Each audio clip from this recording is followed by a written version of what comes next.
طواف یا رکوع جتنا کسی کے لیے جھکنا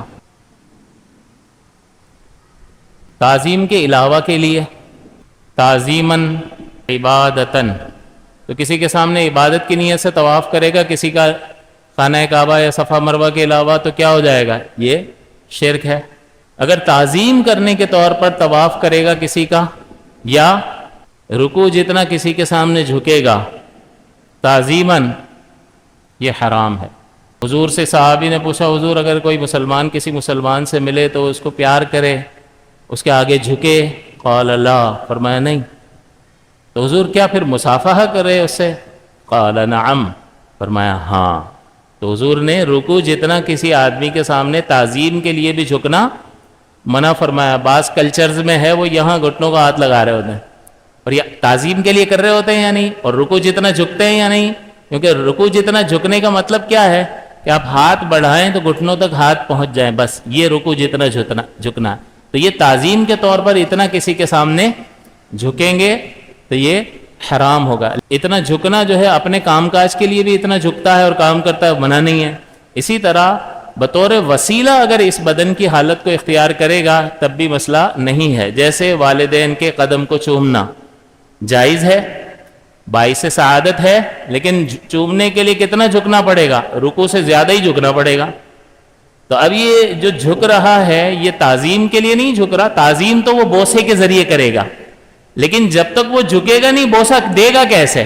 اس کا مطلب یہ جھکنا جو ہے یہ وسیلے کے طور پر کام آ رہا ہے، استعمال ہو رہا ہے، ڈائریکٹ جھکنے کے ذریعے تعظیم نہیں کر رہے۔ ماں باپ کی تعظیم بوسے کے ذریعے کر رہے ہیں۔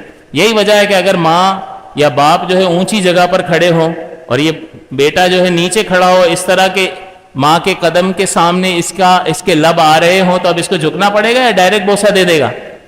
تو اب جھکے بغیر یہ کام ہو جائے گا، تو اس کا مطلب تعظیم جھکنے سے نہیں کر رہا بلکہ تعظیم بوسہ دینے کے ذریعے کر رہا ہے۔ تو تعظیم کے علاوہ کے لیے بطور وسیلہ بدن کی اس حالت کو اختیار کرے گا تو یہ جائز ہے۔ نبی اکرم صلی اللہ علیہ وسلم نے ایک صحابی غزوہ احد میں شہید ہو گئے، ان پہ قرض تھا، تھوڑے سے چھوارے حضور نے چھوڑے تھے۔ اب ان کے بیٹے سے سب مانگ رہے ہیں صحابہ کہ بھئی ہمارا قرض ادا کرو، تمہارے ابو سے ہمارے پیسے نکلتے تھے، حالانکہ وہ غزوہ احد میں شہید ہوئے تھے، لیکن بھئی قانون ہے، پیسہ لیا واپس کرو۔ صحابہ مانگ رہے ہیں، وہ بڑے پریشان ہیں۔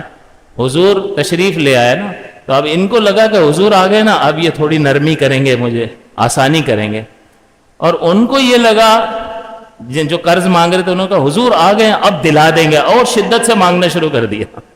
تو وہ جو صحابی سوچ رہے تھے اس کا الٹ ہی ہو گیا۔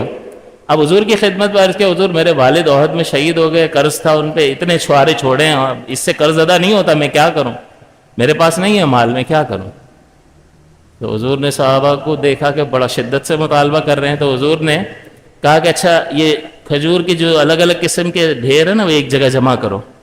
وہ جمع کیے اور پھر حضور نے اس کا طواف کیا۔ اب حضور کھجور کا طواف کر رہے ہیں، کیا تعظیم کر رہے ہیں؟ نہیں، غیر تعظیم کے طور پر اپنے جسم پاک کی برکات حضور اس ڈھیر میں منتقل فرما رہے تھے۔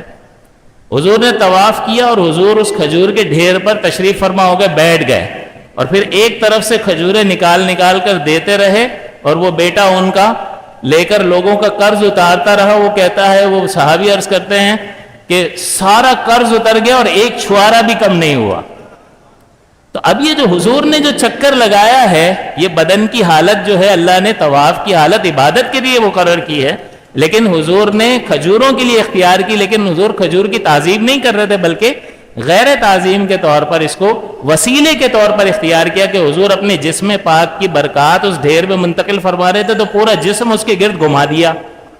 تو وہ گھمانے سے ہی ہونا تھا، تو بطور وسیلہ بدن کی اس حالت کو اختیار کیا، لہذا جائز ہے۔ تو یہ تین حالتیں ہو گئیں کہ طواف اور رکوع سے کم جھکنا تعظیم غیر تعظیم کے لیے ہے جائز، تعظیماً حرام، اور عبادتاً تو بیڑا غرق ہو جائے گا۔ پھر آ جائیں آخری بات کر کے، تھوڑا سا لمبا ہو گیا لیکن یہ بہت اہم چیپٹر تھا تاکہ یہ جھگڑا ختم ہو جائے۔ جھگڑا تو ختم نہیں ہوگا لیکن آپ کا ذہن کلیئر ہو جائے نا اس بات میں، تاکہ آپ کو کوئی تنگ نہ کرے۔ قیام، قعدہ اور رکوع سے کم جھکنا۔